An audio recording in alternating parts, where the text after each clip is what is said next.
Semoga hari ini kita semuanya dalam keadaan sehat walafiat dan alhamdulillah kita bisa berkumpul di sini dalam rangka berdiskusi sekaligus mungkin berbagi praktek baik ya, berkaitan dengan budaya positif yang nanti harapannya kita bisa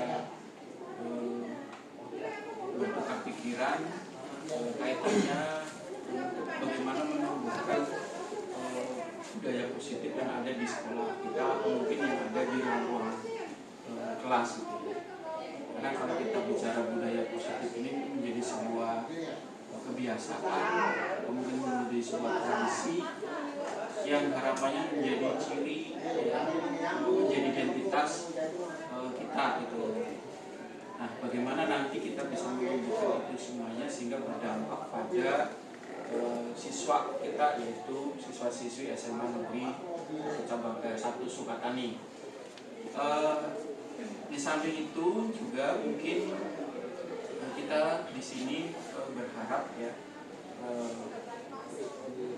berkaitan dengan apa yang mungkin menjadi tugas ya, saya yang kebetulan mengikuti kegiatan diklat calon guru penggerak dan pendidikan guru penggerak ini saya lakukan di angkatan 9.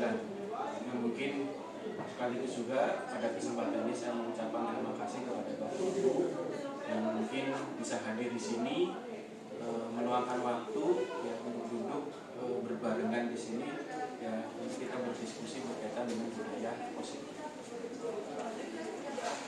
Nah, yang nanti hari ini akan coba saya sampaikan yaitu peran guru dalam menciptakan budaya positif sekolah.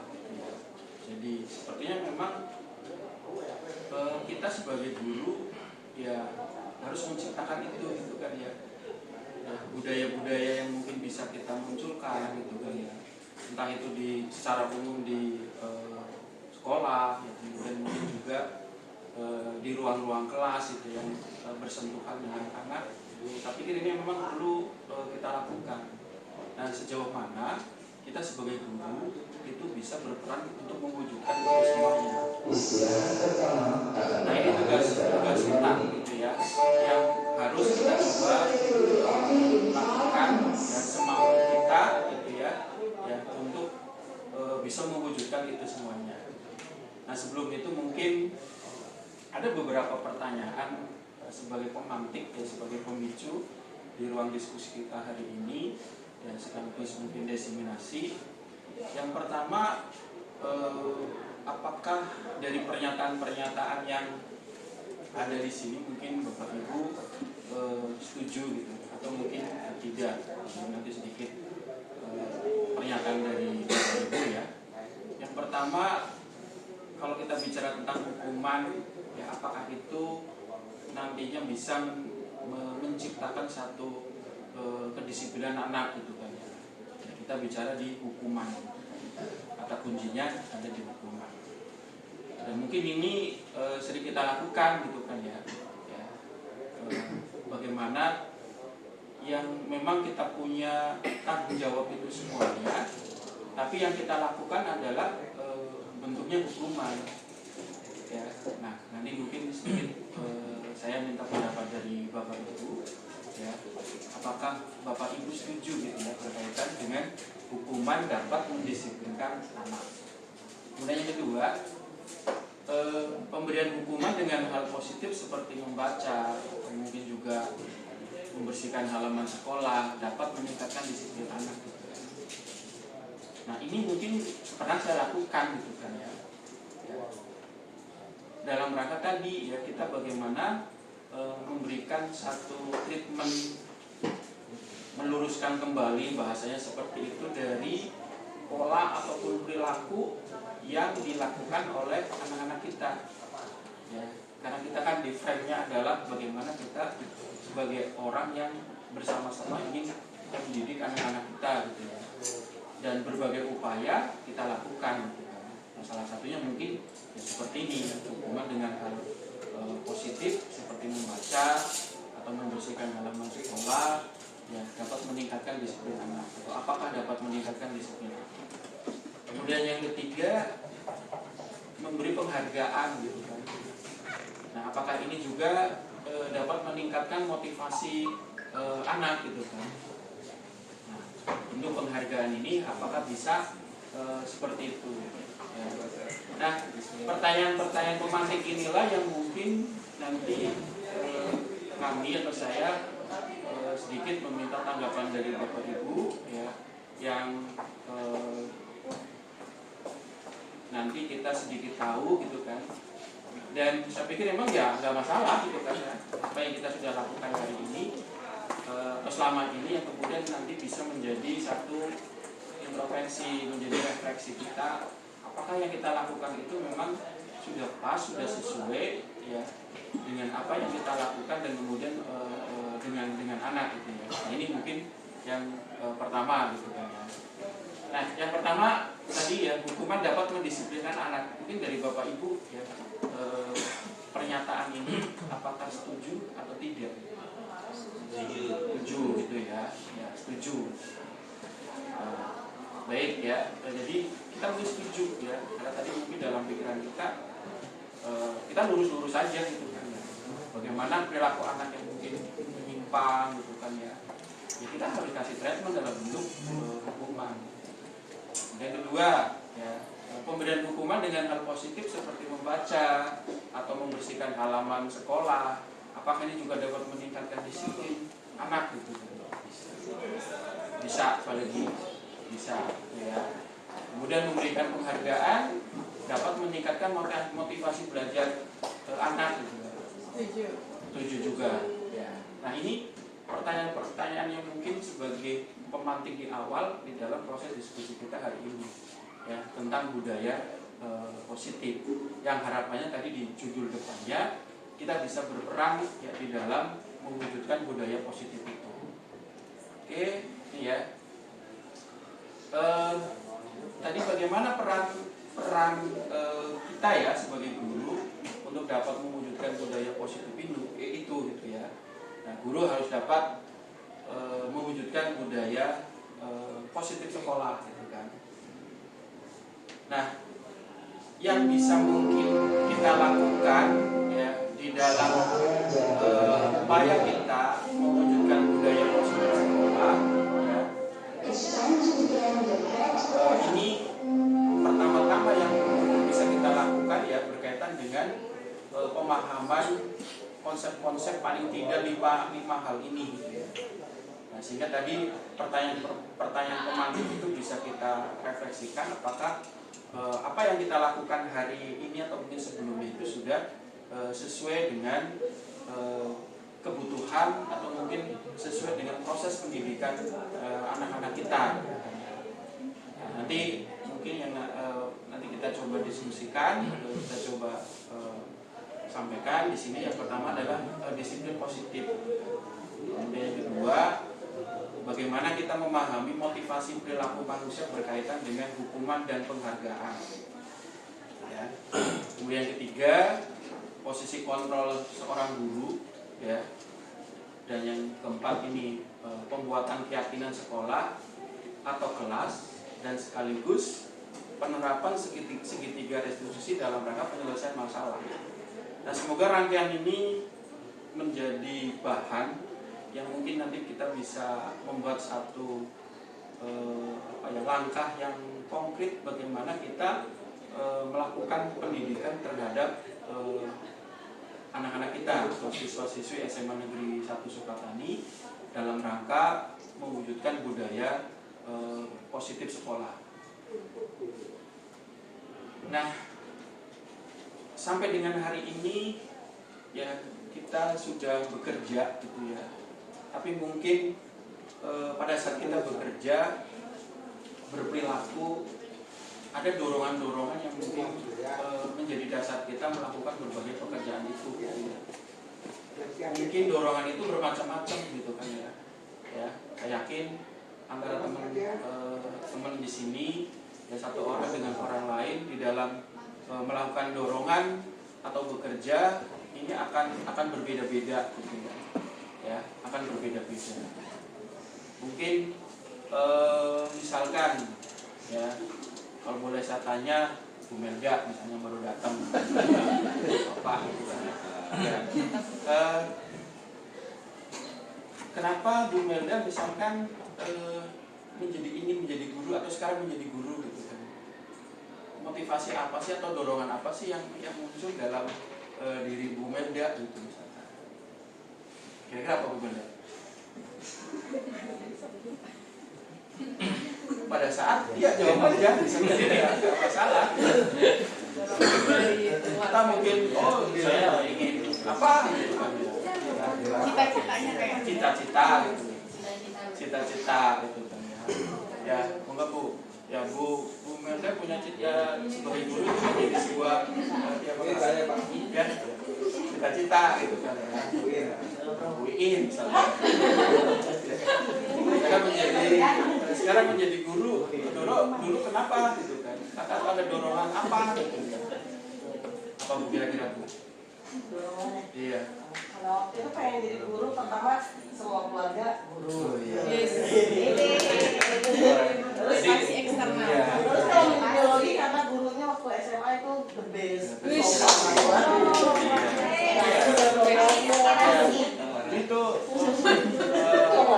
pertama gennya gitu kan ya, gennya udah gen guru gitu kan ya, kemudian terinspirasi oleh gurunya. Mungkin saya juga sama dulu terinspirasi dengan guru saya gitu.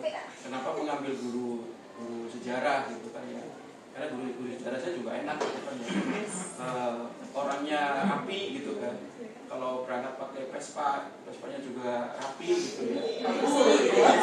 Ya, bersih gitu kan ya. Ya, kemudian belajarnya juga enak gitu kan, menyenangkan gitu kan. Akhirnya ya, kita bisa menjadi guru sejarah itu, memilih guru sejarah. Nah, itu yang mungkin menjadi latar belakang dari kita mungkin bekerja atau mungkin berperilaku, entah itu profesinya apapun, pasti ada dorongan ya yang mungkin itu menjadi pemicu kita gitu. Dan biasanya ya, mungkin seperti ini ya, atau kalau kita bekerja juga ini ya, kemudian sampai akhirnya materi juga ya, karena materi, sampai mungkin juga karena ibadah gitu kan ya.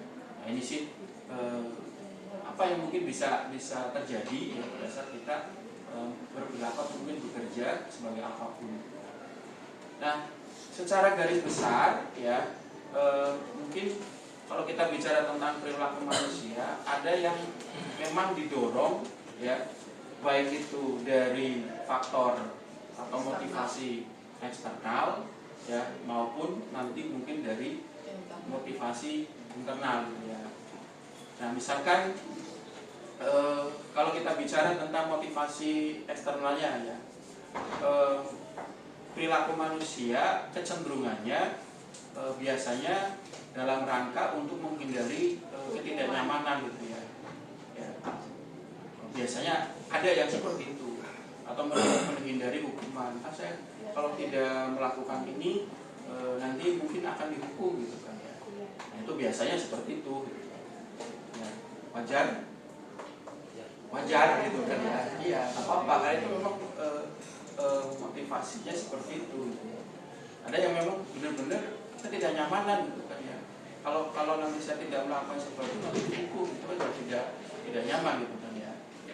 Nah, kemudian yang kedua, mungkin juga kadang berpikirnya kita melakukan sesuatu sebagai manusia ya ingin mendapatkan imbalan ya, atau mungkin penghargaan ya, naluriah gitu kan ya. Masa sih nggak ada penghargaan, masa sih tidak ada imbalan gitu kan ya. Nah, kemudian itu di faktor eksternal gitu ya. Nah, di faktor internalnya untuk menjadi orang yang mereka inginkan dan menghargai diri sendiri dengan nilai yang dipercaya gitu ya. Kemudian yang kedua ya, menghindari hukuman dan pemberian penghargaan berlebihan agar minimalisir motivasi eksternal dalam diri atau mungkin kita gitu ya. Nah, sepertinya antara faktor eksternal dengan internal ini ada sesuatu yang apa ya bahasanya ya ada sesuatu yang memang kalau kita berlawanan ya antara yang idealis ya dengan yang mungkin praktis gitu kan ya. Faktor eksternal lebih pada praktisnya gitu kan ya. Ya kita bekerja ya untuk mendapat imbalan ya. Kita bekerja ya mungkin agar tidak terhukum gitu kan ya. Ya. Nah, tapi pada saat kita bicara tentang motivasi internal ini ada hal-hal yang memang menjadi sebuah keyakinan gitu kan.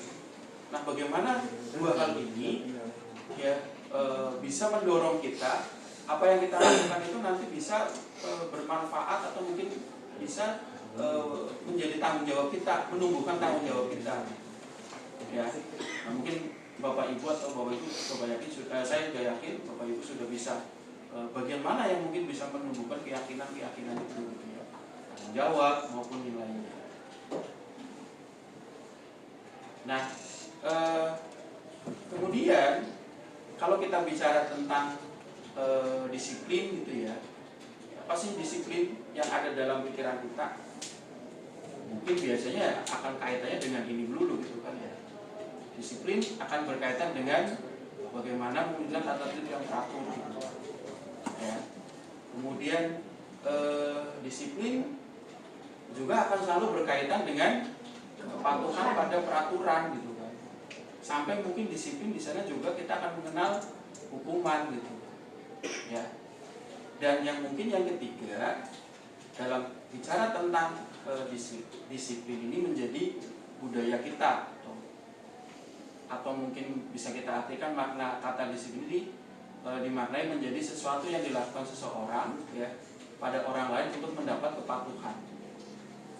Nah, ini yang mungkin selama ini kita dapatkan kan, atau mungkin yang selama ini kita lakukan kalau kita bicara tentang sebuah disiplin. Ya, ngomongin disiplin hanya ngomongin sebuah tata tertib yang ada. Kamu harus mematuhi tata tertib yang ada di sekolah ini. Kita sebagai guru juga harus mematuhi tata tertib yang ada di sekolah ini. Ngomongin disiplin juga, ya kita harus patuh terhadap aturan, ya, atau peraturan. Karena kalau tidak patuh akan ada sanksi atau hukuman gitu. Nah, sehingga pada akhirnya kedisiplinan itu hanya sebuah kepatuhan, ya. Kedisiplinan hanya sebuah kepatuhan. Kedisiplinan bukan sebuah keyakinan atau mungkin bukan sebuah budaya yang datang dari kita. Nah, ini yang mungkin nanti akan menimbulkan konsekuensi-konsekuensi yang berbeda. Nah, bagaimana nanti disiplin ini tumbuh di dalam diri kita maupun di dalam anak-anak kita bukan karena tadi tata tertib gitu kan, ya, teratur gitu kan, ya, karena ada tata tertib ataupun misalnya karena ada kepatuhan terhadap peraturan gitu kan, atau mungkin kalau kita melanggar karena nanti akan kita hukum gitu. Nah, ini yang selama ini mungkin ada dalam diri kita atau mungkin ada dalam diri anak gitu. Sehingga kita cenderung bagaimana menghubungkan kata disiplin dengan ketidaknyamanan. Yang muncul ya itu gitu ya. Ketidaknyamanan ya. Nah, kalau kemudian disiplin ini sebagai sebuah ketidaknyamanan, ya tadi ya mungkin apapun yang akan kita lakukan cenderung tidak akan berhasil gitu kan ya. Dan itu menjadi sebuah kamuflase saja ya, disiplin tapi memang kemudian tidak menjadi sebuah keyakinan di dalam diri kita ya, karena melihat disiplin itu hanya sebagai sebuah mentaati tata tertib gitu kan. Kemudian disiplin itu hanya sebagai kita untuk terhindar dari sebuah hukuman gitu ya. Nah, ini yang mungkin bisa selama ini kita rasakan seperti itu. Dan saya juga kadang seperti itu gitu ya. Sering mengalami seperti itu gitu. Dan tadi kalau kita kaitkan dengan motivasinya atau kaitan dengan faktor eksternalnya ya, atau mungkin dorongan kita melakukan sesuatu, itu mungkin ya menjadi sesuatu yang naluriah sebagai manusia. Tapi kemudian bagaimana ini agar kedisiplinan itu menjadi sebuah keyakinan, kesadaran, dan kemudian bisa kita lakukan dengan atau bisa memberikan sesuatu yang baik gitu kan. Yang tadi kita sampaikan bagaimana ini menjadi sebuah budaya, bukan sebagai sebuah catatan-catatan atau tata tertib yang menuju ke arah sana. Nah, ini yang pemahaman di awal yang perlu kita sedikit rubah gitu ya di dalam kegiatan yang nanti akan kita lakukan. Nah, sehingga pada akhirnya di sana ya dalam prosesnya itu ada yang kita sebut dengan disiplin positif. Jadi yang sering kita dengar tadi kata disiplin hanya seperti itu gitu ya. Nah, di dalam pembahasan yang hari ini tentang disiplin positif, yang pertama bahwa disiplin positif itu adalah cara penerapan disiplin yang mengajarkan kita ataupun murid ya bertanggung jawab dan menumbuhkan kesadaran diri berdasarkan nilai-nilai kebajikan. Ya, saya tandai di sini nilai-nilai kebajikan. Jadi ada patokannya ya.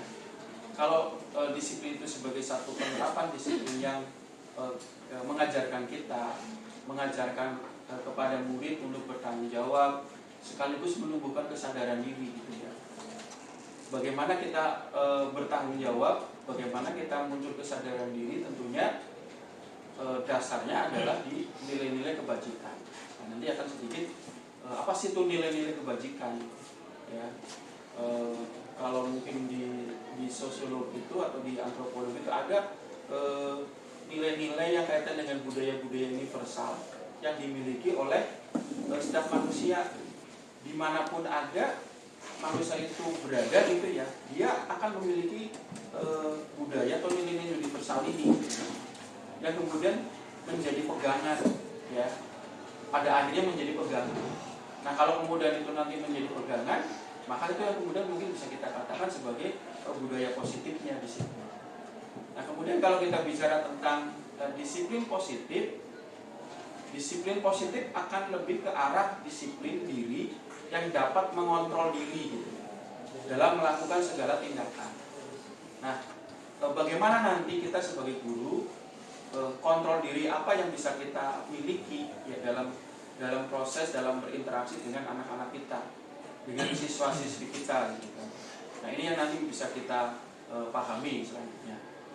Dan yang terakhir kalau kita bicara tentang disiplin positif adalah bagaimana membuat murid kita atau mungkin kita sendiri memahami dan menyadari berdasarkan motivasi internal, bukan lagi akibat dari paksaan, ujian ataupun hukuman. Jadi yang tadi saya katakan, disiplin positif itu mestinya harus muncul dari motivasi internal kita. Ya, kita berkata ataupun melakukan disiplin bukan karena akan ada hukuman.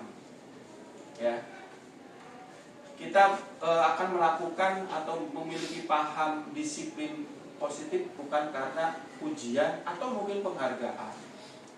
Ya, walaupun tadi saya katakan naluriah gitu kan ya. Ya, semoga itu menjadi faktor pendorong. Tapi kalau kita bicara tentang disiplin positif yang sebenarnya adalah ya memang itu benar-benar muncul dari motivasi kita sendiri gitu. Ya, nah ini akan menariknya kalau kemudian kita akan berbicara atau kita kaitkan dengan konsep merdeka belajar.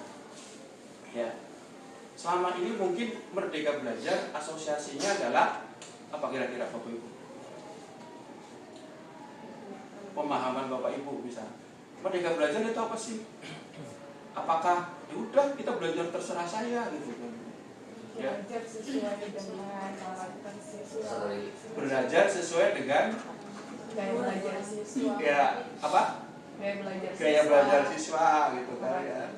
Pak Sukaya misalkan Kalau menurut saya Pak, merdeka belajar itu adalah salah satu revolusioner dalam pembelajaran. Jadi segala macam teori yang selama ini sudah beredar di dunia pendidikan itu diramu dan digabung, kemudian dicari alternatif yang terbaik ya, terutama untuk bangsa Indonesia.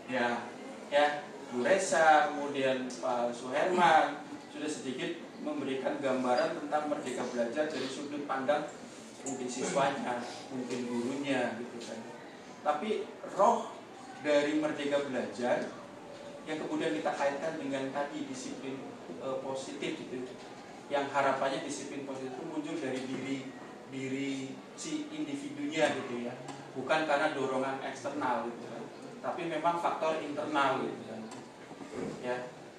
Nah, ada tidak ya dengan yang dikonsepkan oleh misalkan Ki Hadjar Dewantara gitu ya, Ki Hadjar Dewantara atau Suryadi Suraningrat, yang kalau kita lihat beliau gitu ada sosok tokoh pendidikan yang saya pikir luar biasa gitu ya di era zamannya, tapi kemudian beliau itu bisa memberikan satu pemikiran-pemikiran tentang merdeka belajar yang sungguh luar biasa. Dan kalau kemudian kita kaitkan dengan beberapa teori-teori belajar, memang ya pemikiran beliau itu sama gitu ya. Tapi kemudian memang kenapa hari ini baru kita dapatkan gitu kan ya. Ya kenapa nggak dari dulu gitu kan ya. Ya. Nah, inilah kemudian memang menjadi pemikiran yang luar biasa. Nah, di sini merdeka menurut Ki Hadjar Dewantara gitu ya. Merdeka itu artinya tidak hanya terlepas dari perintah, akan tetapi juga cakap buat memerintah diri sendiri. Ya, ini dikutip dari Ki Hadjar Dewantara berkaitan dengan pemikiran, konsepsi, keteladanan, sikap merdeka yang dalam sebuah bukunya gitu ya. Nah, yang menarik di sini mungkin bahwa yang namanya merdeka dalam belajar gitu kan, yang dikatakan oleh Ki Hadjar Dewantara, merdeka itu artinya tidak hanya terlepas dari perintah. Faktor eksternal kalau kita amati, kalau kita rasakan itu masih mengandung perintah tidak? Masih gitu ya. Ya. Karena apa? Oh, kita pengen disiplin. Ingin mendapatkan penghargaan, ya. Kita ingin disiplin karena kita tidak ingin dihukum gitu. Nah, kalau kita amati dan kita rasakan, sepertinya pada saat kita menggunakan pola itu, maka emang kita belum merdeka, ya kan? Bukan kita belum menjadi seorang diri kita sendiri yang memiliki kekuatan sendiri, yang bebas ingin melakukan apapun, gitu, ya. Tapi apa yang kita lakukan cenderung dibatasi oleh hal-hal yang seperti tadi, gitu. Diatur oleh faktor eksternal. Kalau kita kaitkan dengan sebuah negara, mungkin negara yang tidak berdaulat gitu kan. Negara yang hanya berdiri tapi ya tetap diatur oleh negara-negara lain gitu kan. Dalam bahasa mungkin menjadi boneka gitu kan, negara lain gitu. Dan pada saat kita tadi melakukan sesuatu, unsur yang muncul gitu kan, yang lebih dominan hanya karena pemberian, hanya karena takut hukuman, maka yang mungkin bisa kita rasakan, kita belum merdeka di dalam belajar ataupun dalam kita melakukan sesuatu. Ya karena itu hanya itu gitu yang disetir hanya itu. Tapi di sini yang dikatakan oleh Ki Hadjar Dewantara adalah merdeka itu juga cakap untuk memerintah diri sendiri. Ya.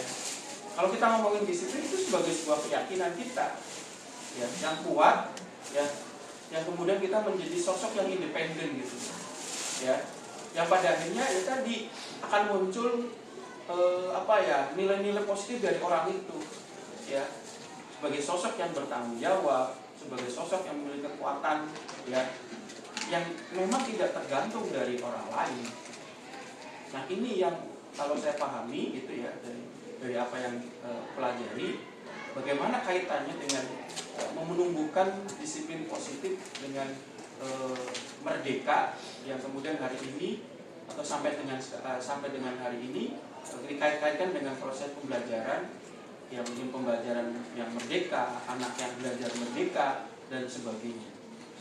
Jadi bagaimana kita bisa menumbuhkan keyakinan-keyakinan itu yang kemudian memang kita juga merdeka, anak-anak juga merdeka, bukan lagi tergantung kepada orang lain, walaupun tadi bahasanya penghargaan dan sebagainya. Tapi kalau kemudian itu menjadi faktor yang keberapa, ya mungkin bukan sebagai bonus atau apa ya, atau dengan sendirinya mungkin juga akan datang sendiri gitu kan. Kalau kemudian kita mulainya dari faktor-faktor internal yang tadi gitu, menjadi sebuah keyakinan yang kemudian tadi kalau kita sudah muncul sebagai orang yang bertanggung jawab, saya yakin juga orang-orang lain atau mungkin atasan juga akan menilai, ya. Dan hal-hal yang sifatnya penghargaan ataupun yang lainnya itu juga akan datang dengan sendirinya. Nah ini yang mungkin mindset kita perlu sedikit kita rubah, sehingga di pemantik tadi saya sampaikan, dan ya memang seperti itu ya yang sedang atau mungkin yang kemarin kita lakukan. Jadi ya seperti itu Bapak Ibu ya. Nah sedikit tadi bahwa di dalam disiplin positif itu ada yang menjadi patokan kita, ada yang menjadi pedoman kita, yaitu nilai-nilai kebajikan universal. Dan ini harapannya menjadi tujuan kita ya, sebagai tujuan mulia gitu kan ya. Nah, nilai-nilai itu menjadi sebuah kebajikan universal yang seperti apa? Yang pertama memang tadi ini dianut oleh individu atau kelompok ya. Dan setiap individu, setiap kelompok memiliki ini gitu ya. Tapi kemudian bagaimana nilai-nilai ini bisa dijadikan sebuah nilai yang universal, artinya dianut mungkin menjadi nilai bersama, diakui sebagai nilai bersama ya. Ya di sini tentunya ya ada kesepakatan yang kita lakukan gitu ya, yaitu disepakati secara bersama dari nilai-nilai yang kita miliki. Dan setiap individu saya yakin ada gitu kan. Ya, setiap siswa, setiap kita sebagai guru itu memiliki itu semuanya. Nah, sehingga nanti bagaimana nilai-nilai yang baik yang kita miliki, baik dari anak maupun dari guru itu ya menjadi nilai-nilai universal. Universal mungkin bisa kita ke lingkup yang lebih kecil, yaitu di lingkungan sekolah kita yang kita sepakati.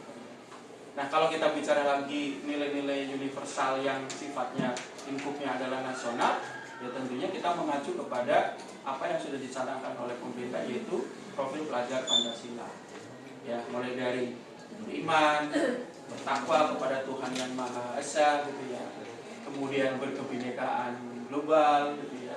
Kemudian bergotong royong, kreatif, bernalar kritis, mandiri. Nah, ini yang menjadi nilai-nilai universal yang harapannya ini juga diperjuangkan oleh Bapak Ibu. Bagaimana nilai ini bisa menginternal dalam diri anak kita, dalam diri siswa SMA Negeri 1 Sukatani. Berbagai langkah sudah dilakukan, ya mungkin mulai dari strategi di pembelajaran tiap mapel, mungkin secara khusus di penguatan profil pelajar Pancasila, ya ataupun yang lain-lainnya. Nah ini semuanya dalam rangka bagaimana anak-anak didik kita di SMA Negeri 1 Sukatani memiliki nilai-nilai kebajikan yang universal yang harapannya ya bisa berkembang, bisa menghadapi tantangan baik yang ada di dalam maupun di luar ya. Jadi yang di profil pelajar Pancasila. Nah, kemudian yang berikutnya dalam rangka menumbuhkan budaya positif di SMA Negeri 1 Sukatani ya, khususnya kita sebagai guru gitu ya,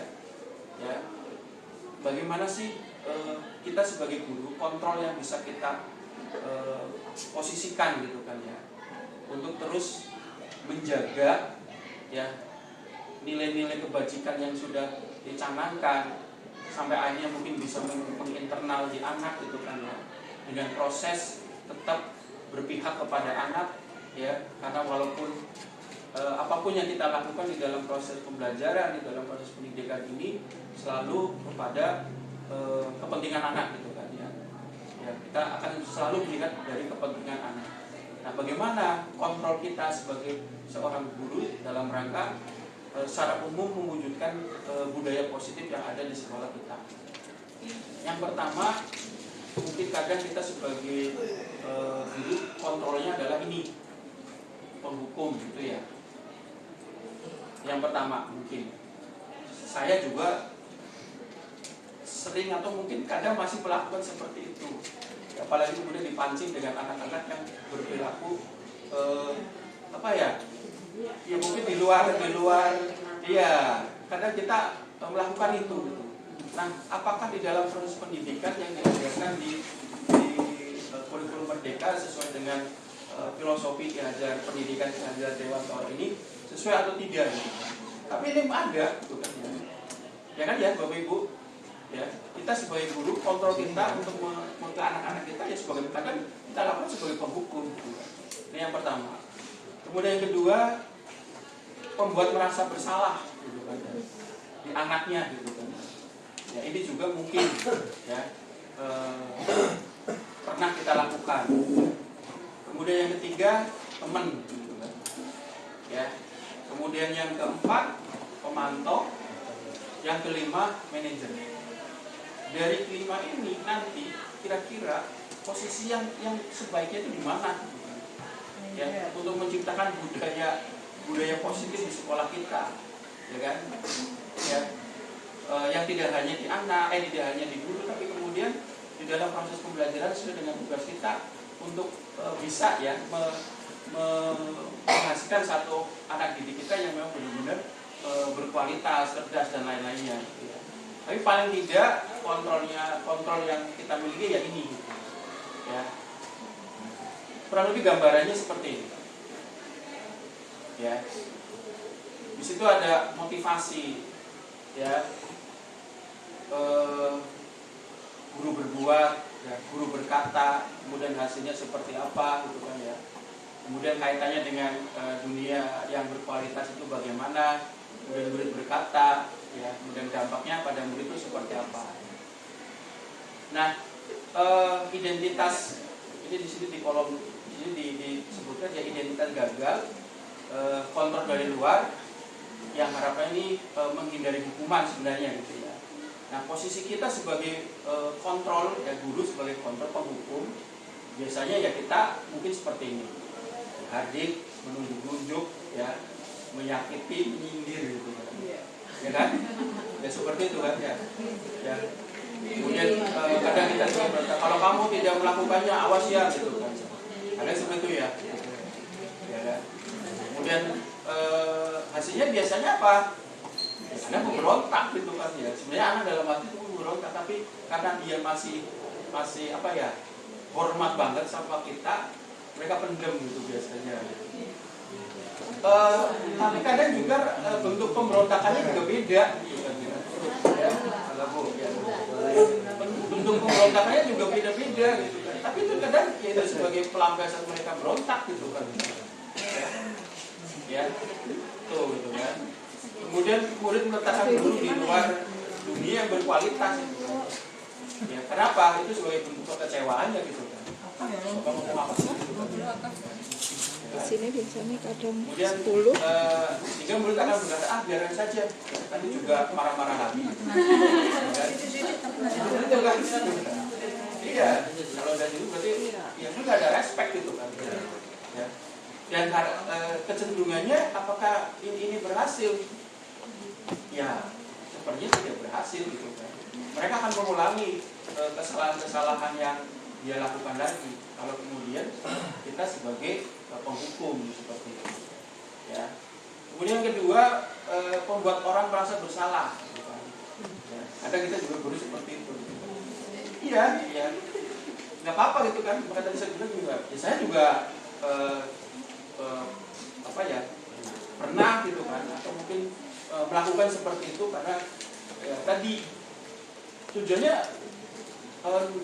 pure murni dalam rangka bagaimana ini anak baik gitu ya, positifnya itu kan ya. Kita sebagai guru nggak ada, saya yakin ada guru yang berpikir nanti anak-anaknya ini guru kemana gitu kan ya. Tapi semuanya berpikir positif bagaimana anak-anak kita baik. Cuma kemudian berbagai faktor ya, kemudian langkah-langkah yang kita lakukan cenderung kurang mengena ya, atau kurang baik dirasakan oleh anak-anak kita. Maka di dalam teorinya ini tadi kontrol kita sebagai guru kepada anak ada sebagai penghukum, ada sebagai pembuat orang merasa bersalah, dan kan di situ berceramah mengatakan seharusnya ya ibu kecewa sama kamu dan seterusnya gitu kan ya. Kemudian kamu seharusnya kamu udah tahu ibu lelah sekali mengatakannya, ibu stres gitu kan ya kan, kan berarti bersalah anak ya gitu kan ya. Anaknya kan aduh iya saya bersalah karena bapak yang direpotkan gitu kan ya, kita direpotkan gitu kan.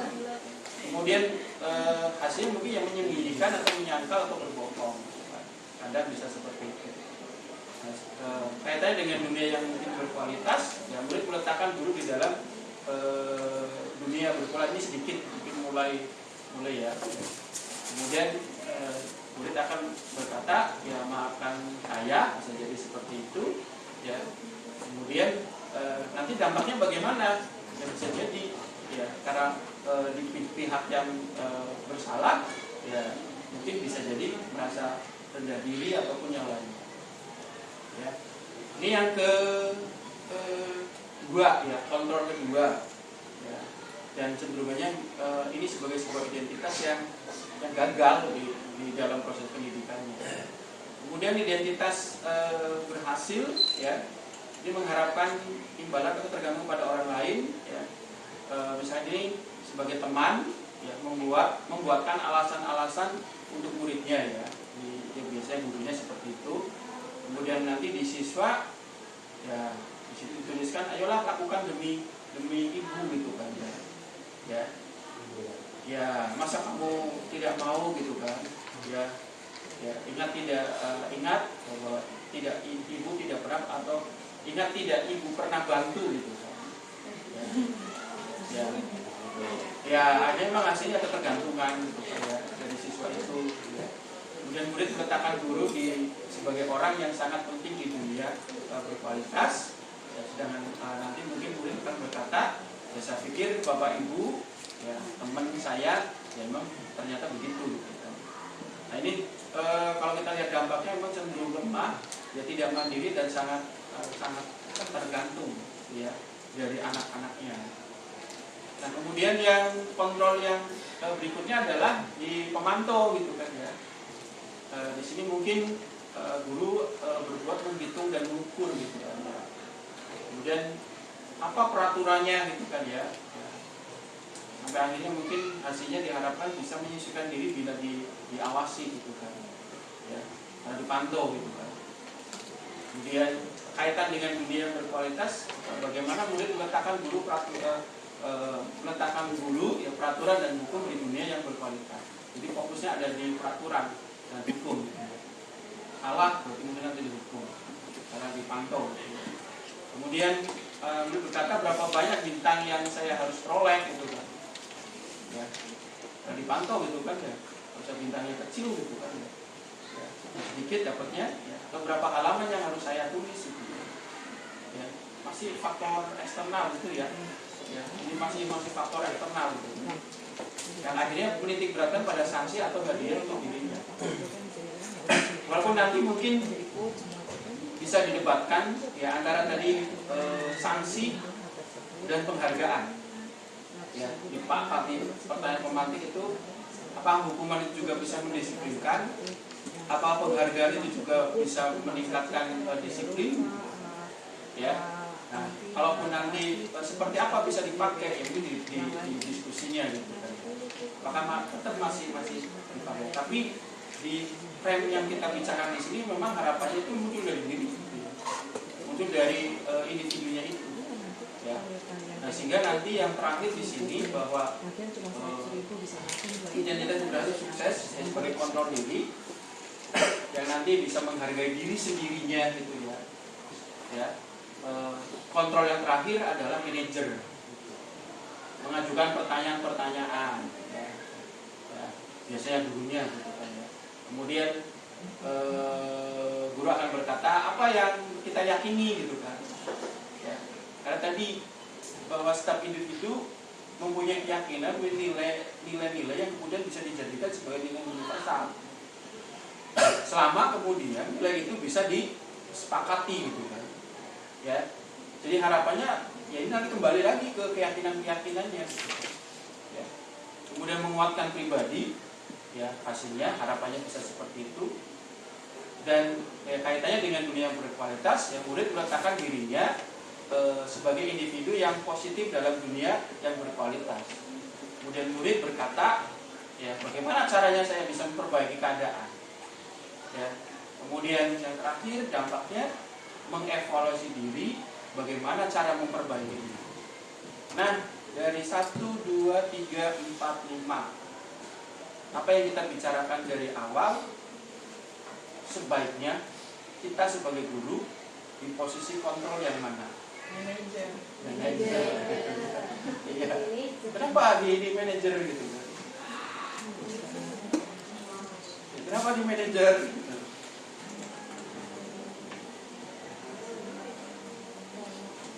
Ya, kenapa di manajer? Kaitannya dengan mungkin anaknya ya yang menjadi pembelajarnya ya. Kenapa? Ada yang bisa mungkin sedikit untuk memberikan komentarnya. Kenapa harus di manajer gitu? Karena kalau ada manajer di situ hasilnya jadi penguatannya timbul dari pribadinya sendiri, tidak dari eksternal. Iya. Terima kasih Bu Reza. Disinilah yang kemudian tadi bahwa belajar sebagai individu yang merdeka gitu kan, yang benar-benar merdeka gitu. Apa yang dia lakukan bukan karena tergantung oleh faktor eksternal yang tadi kita sebutkan, ya kan? Ya, yang mereka lakukan bukan karena hukuman gitu kan, yang mereka lakukan bukan karena penghargaan, tapi memang benar-benar kebutuhan dia yang sebagai sosok yang bertanggung jawab, ya, yang tadi dikategorikan itu pelajar yang merdeka, ya. Konsep merdeka kita kaitkan dengan tadi ya, pembelajaran, pendidikan atau di dunia pendidikan yang memang tidak tergantung kepada hal-hal lain gitu kan. Ya, kalau negara kan ya berdaulat ya tidak tergantung, tidak dimainkan oleh negara-negara lain gitu kan. Nah kadang kita pribadi ya sangat tergantung dari tadi faktor penghargaan, faktor hukuman, dan kalau seperti itu maka tadi saya katakan ya kita memang belum merdeka, murid belum merdeka sebagai sosok individu yang kuat gitu ya. Nah itu ya, terima kasih Bu Reza yang memberikan komentarnya. Nah ini mungkin gitu ya, betul yang dikatakan Bu Reza bahwa posisi kontrol seorang guru terhadap siswanya atau muridnya adalah harapannya bisa sebagai manajer ya. Guru berbuat sesuatu ya bersama murid, mempersilahkan murid mempertanggungjawabkan perilakunya dan mendukung murid agar dapat menemukan solusi atas permasalahannya sendiri. Ya, posisi manajer mengacu pada restitusi yang dapat menjadikan murid sebagai manajer juga ya bagi dirinya sendiri, sehingga tercipta identitas positif atau berhasil pada diri murid itu. Kalau ini berhasil ya tadi proses pendidikan yang kita jalankan menjadi sesuatu yang luar biasa. Menjadi PR ya iya. Ya. Kemudian mungkin selama ini kita kadang mempraktekkan di luar yang manajer itu. Ya, iya, tapi paling tidak nanti kan kita coba perbaiki. Yang kemudian hari ini ya kita berdiskusi bahwa mestinya memang sebagai manajer gitu. Karena diharapkan dari manajer ini ya tadi kita mendapatkan sosok-sosok siswa yang benar-benar merdeka. Ya, merdeka dengan dirinya sendiri yang memiliki tanggung jawab, memiliki karakter-karakter yang lain. Nah ini ya yang kedua gitu ya, bagaimana mewujudkan budaya positif. Kita mempraktekkan posisi kita sebagai guru yang harapannya tadi bisa menjadi manajer. Nah ini mungkin sedikit juga gambaran ya dari bagaimana kita memposisikan sebagai manajer gitu kan. Ya, peraturan, pemantau, ya konsekuensi tadi itu yang tadi ya, yang di luar manajer itu, hukum, teman dan sebagainya. Nah, biasanya tadi kalau kamu tidak bla bla bla, saya tidak akan. Biasanya kan kalimat-kalimat seperti itu muncul. Jadi diberi hukuman ya untuk membuat ya pada akhirnya mereka tidak nyaman gitu kan. Kemudian di dalam kontrol kita sebagai manajer maka di sana ada nilai gitu kan. Kemudian ada manajernya, kemudian juga ada usaha untuk memperbaikinya gitu ya. Nah, sehingga mungkin kalimat-kalimat yang bisa sering kita pakai adalah apa yang kamu yakini gitu kan. Ya, bagaimana memperbaiki masalah ini gitu kan. Ya. Jadi diajak ya untuk mengetahui permasalahannya apa, sekaligus mungkin bagaimana untuk bisa menyelesaikannya gitu kan. Nah, ini yang di posisi manajer. Nah, berikutnya adalah keyakinan sekolah atau kelas. Ya. Keyakinan sekolah atau kelas sebagai usaha kita dalam rangka atau peran kita dalam rangka mewujudkan budaya positif gitu ya. Nah, kalau kita bicara tentang keyakinan sekolah atau kelas, maka di sana mungkin bisa kita baca bahwa guru berperan dalam mewujudkan terbentuknya keyakinan sekolah atau kelas dengan adanya kesepakatan antara guru dan murid. Ya. Nah, keyakinan memang dibentuk dari sebuah kesepakatan ya, di antara guru atau mungkin dengan siswa. Kemudian kalau kita bicara dengan keyakinan kelas juga atau sekolah, ya sekolah atau kelas yang berupa pernyataan universal yang mudah diingat, dipahami dan harus diterapkan dalam lingkungan sekolah. Nah, kalau ini menjadi sebuah keyakinan yang dipakai dan terus tadi ya digunakan dalam kehidupan sehari-hari di lingkungan sekolah, ya itu menjadi sebuah tradisi. Ya. Kita sedang berjuang itu, misalnya kalau kita bicara tentang sampah gitu kan ya. Bagaimana keyakinan anak berkaitan dengan sampah yang ditandai dengan memilah sampah, ya kan? Membuang sampah sesuai dengan tempatnya gitu kan, memilah sampah juga gitu kan. Dan kemudian menggunakan alat makan minum ataupun yang lainnya, ini sebagai sebuah keyakinan berperan serta dalam mewujudkan lingkungan yang baik gitu kan. Ya. Nah, kalau ini terus itu dijalankan ya, ini akan menjadi sebuah sesuatu yang baik, sebagai suatu budaya yang baik di sekolah kita. Dampaknya ya banyak yang dirasakan ya. Tadi sedikit saya ngobrol-ngobrol dengan Bu Sapara berkaitan dengan ini, misalkan di kantin itu ternyata ada perubahan gitu. Misalkan di kebersihan kantin ya. Dari pernyataan Bu Sapara sebagai yang ada di sana, ternyata kantinnya mulai bersih gitu kan. Ya, ini dari kantin. Kemudian pada saat kita bicara tentang misalkan botol-botol yang memang sudah dipisahkan, sepertinya kita tidak pernah melihat botol-botol yang ada di lapangan.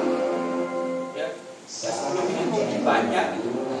Tapi kemudian ternyata itu bisa kita lihat. Karena apa? Kita coba memberikan keyakinan kepada anak-anak berkaitan dengan lingkungan tadi. Ya, bagaimana dia memilah sampah antara organik dan non-organik. Kemudian bagaimana kita yakinkan untuk anak terus membawa alat makan dan minum. Ya.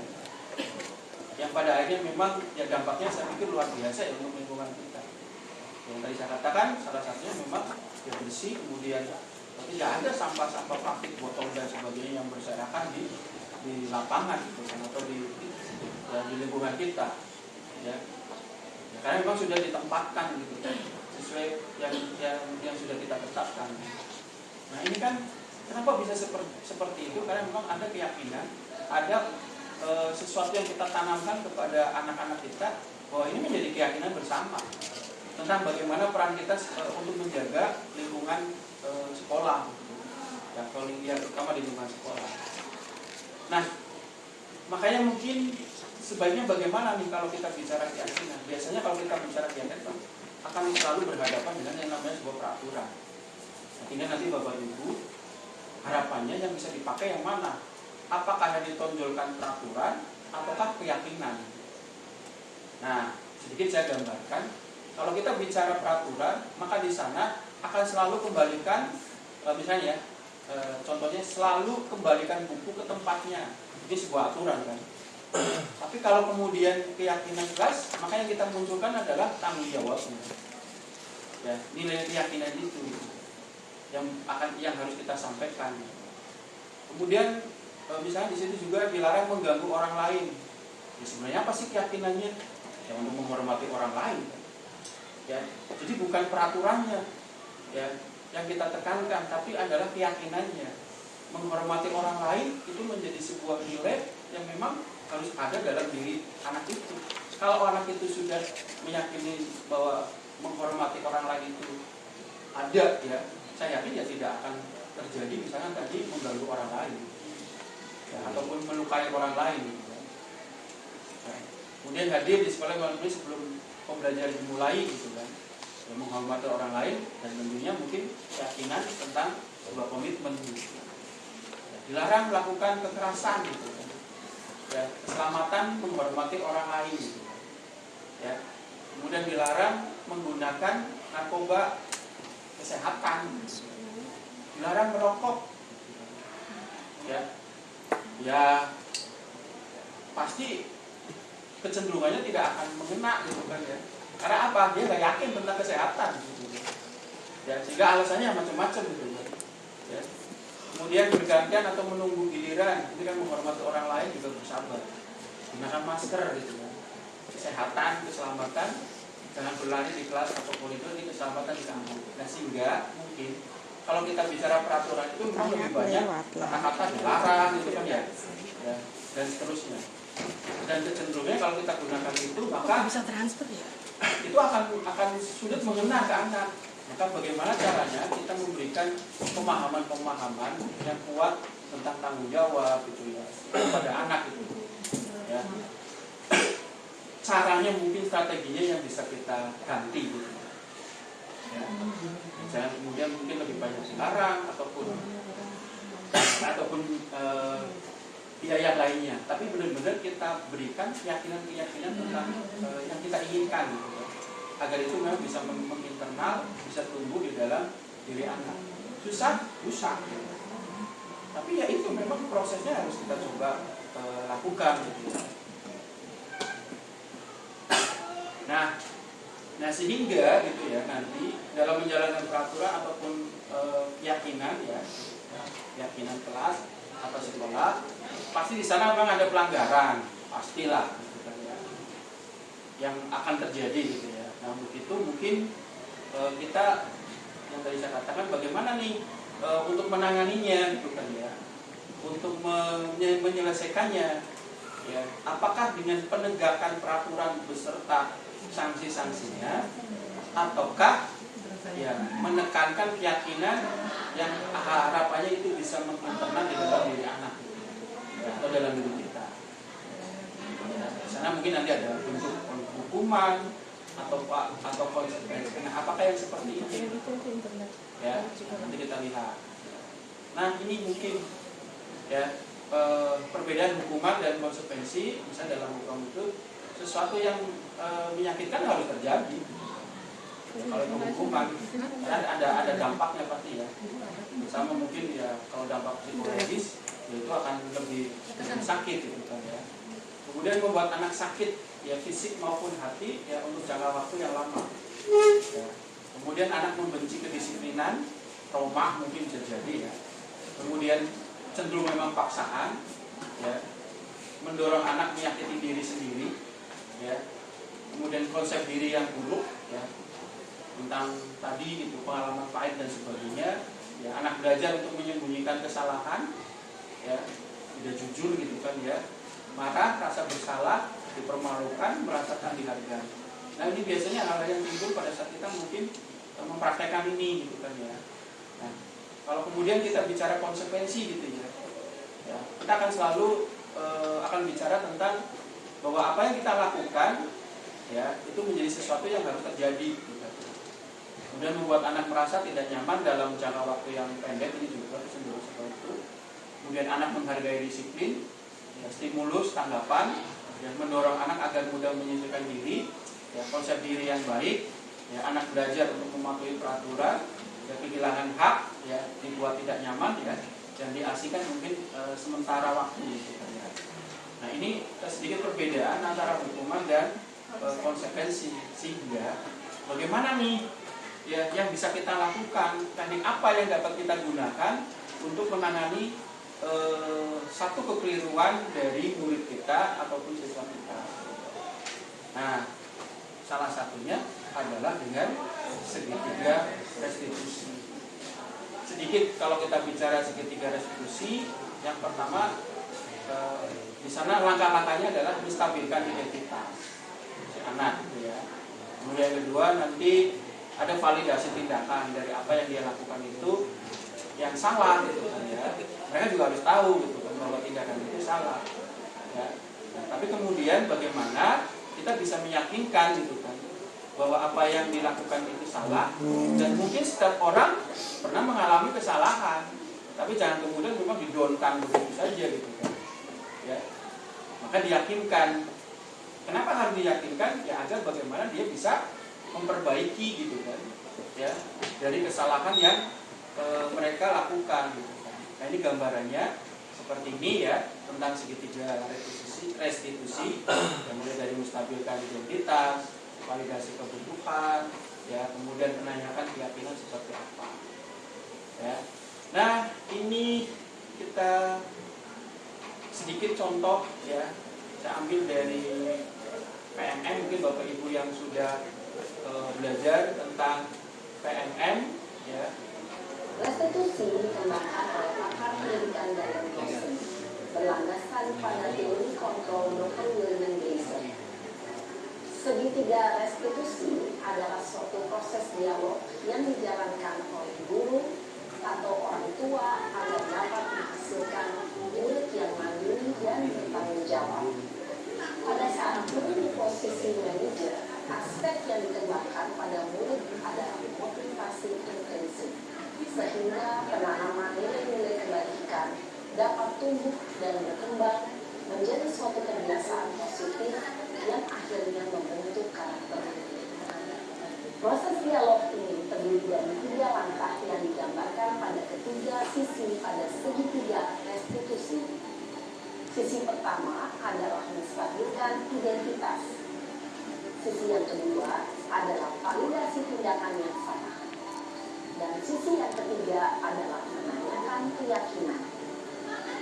Ibu dan Bapak Ibu, berikut ini akan ditunjukkan bagaimana seorang guru berada dalam posisi manajer menggunakan penerapan segitiga restitusi.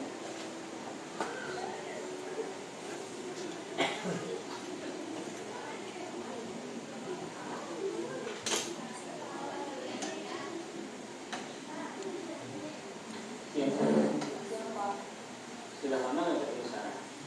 Kenapa hari ini ada di sini? Kesel Pak, kesel banget. Masa aku dikatain tukang fitnah Pak? Ya aku marah lah. Aku balik ngatain Eka di depan kelas. Kesel banget. Oh, iya pasti ada mana kesal. Bapak juga akan marah apabila ada yang menuduh Bapak seperti itu. Dari langkah-langkahnya ya bisa di. Kemudian pada saat itu kamu mau melakukan apa? Ya saya langsung ngatain Eka lah Pak. Kesel banget. Saya bentak-bentak dia depan teman-teman lain.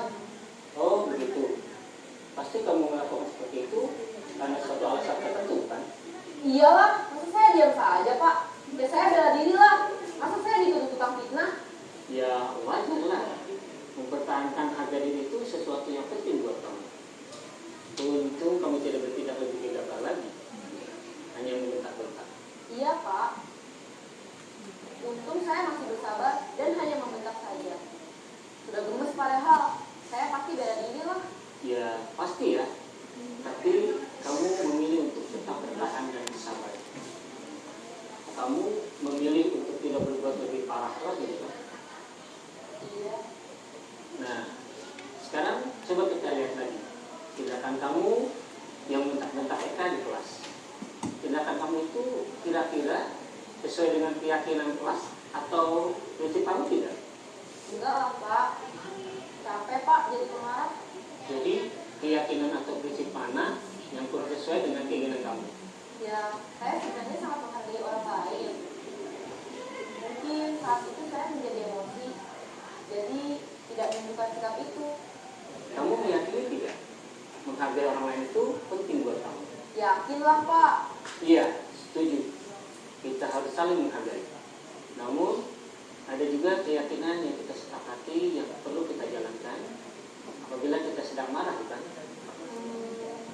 Ya, saya bisa lebih proaktif, mulai dengan diri sendiri.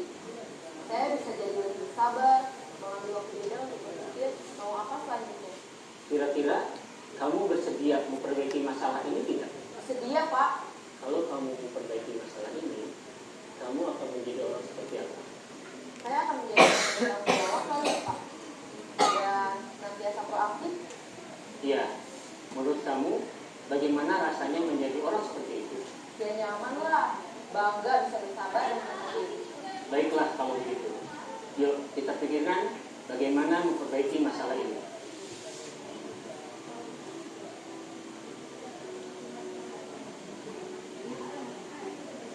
Ibu dan Bapak guru hebat.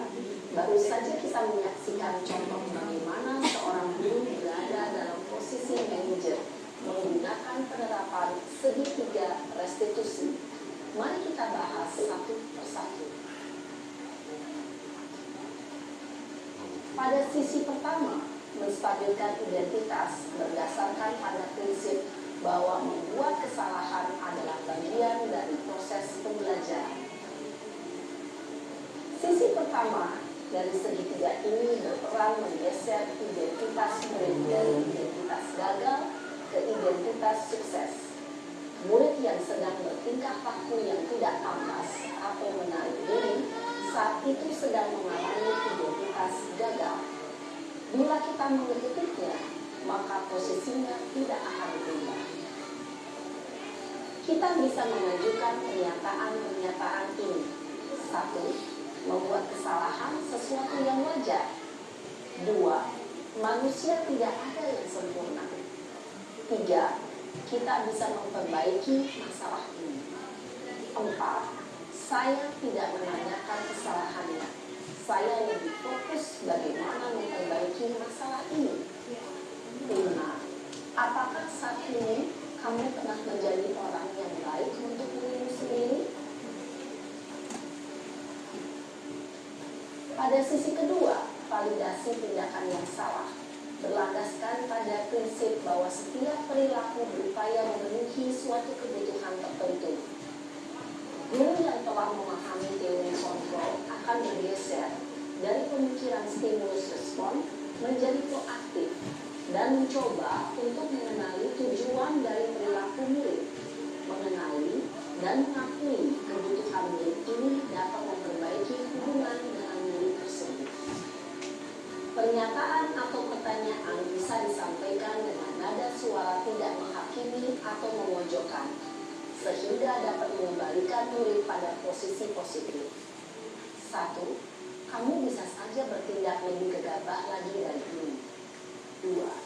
Kamu bukan melakukannya tanpa suatu alasan tertentu. 3.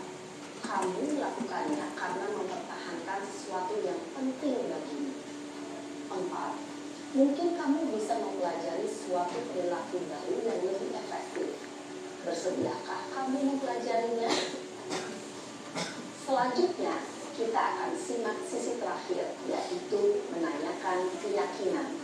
Teori kontrol menyatakan bahwa pada dasarnya kita termotivasi secara intrinsik. Pada saat perilaku yang salah telah divalidasi dan identitas sukses telah stabil, maka murid telah siap mengaitkan keyakinan-keyakinannya dengan tindakannya yang salah, dan pemikirannya telah bergeser ingin menjadi orang yang dituju.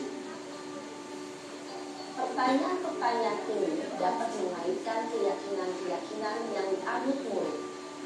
1. Sebagai keluarga atau kelas, apa yang kita yakini? 2. Nilai-nilai apa yang telah kita sepakati? 3. Seperti apa gambaran sebuah kelas yang ideal bagi kamu? 4. Kamu ingin menjadi orang seperti apa?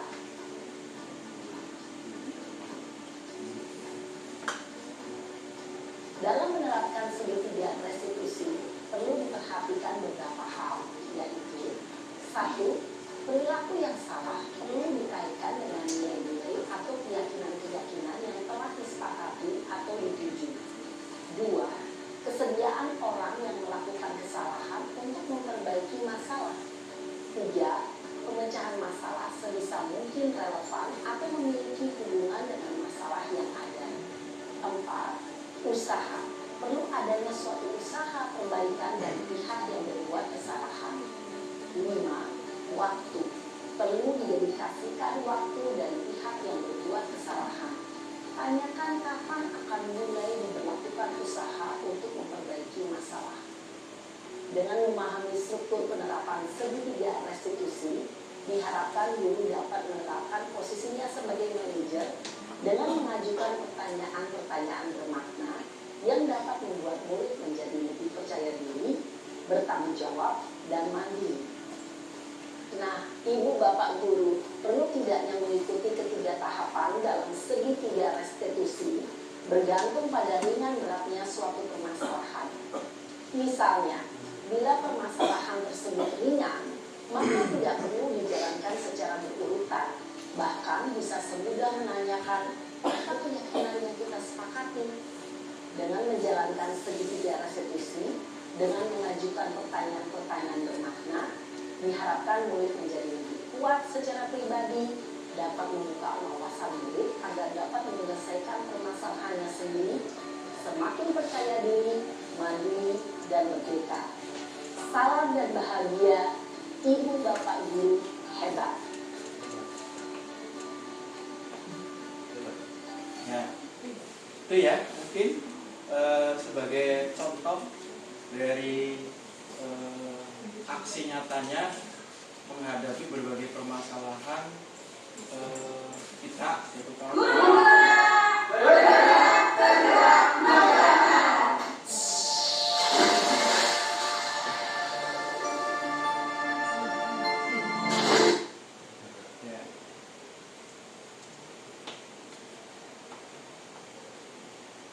salah satu mungkin yang bisa kita coba lakukan ya dengan mempraktekkan segitiga restitusi ya dalam rangka mencoba menyelesaikan permasalahan-permasalahan yang ada di anak ya, dan tentunya sesuai dengan posisi kita ya sebagai manajer ya, sehingga pada akhirnya mungkin ya bisa menghasilkan siswa-siswa kita yang cerdas, punya karakter yang kuat tanpa harus mungkin merendahkan ya, mungkin membuat mereka merasa minder dan sebagainya, tapi justru menguatkan sebagai pribadi-pribadi yang kuat gitu ya.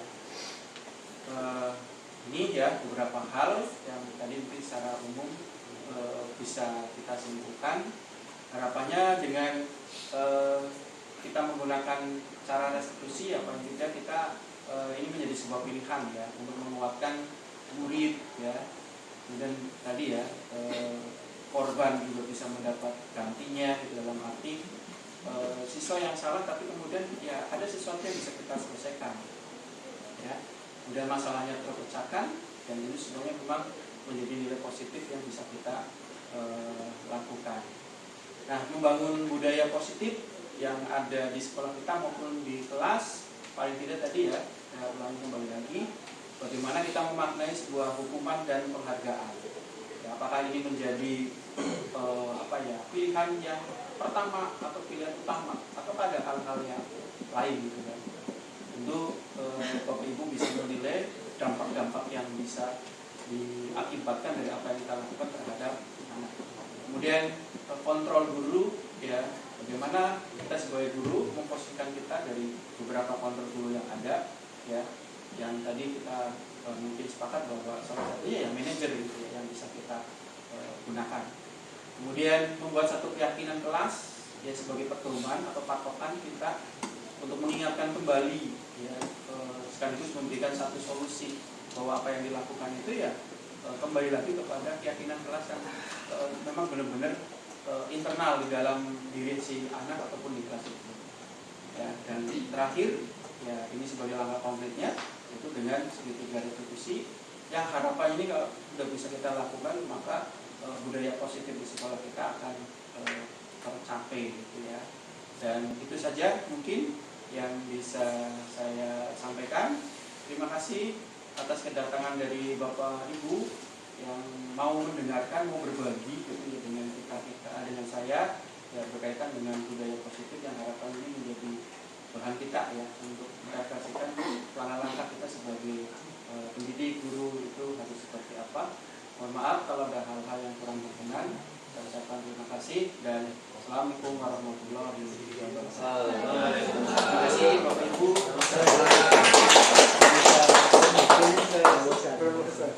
Ada? Makasih.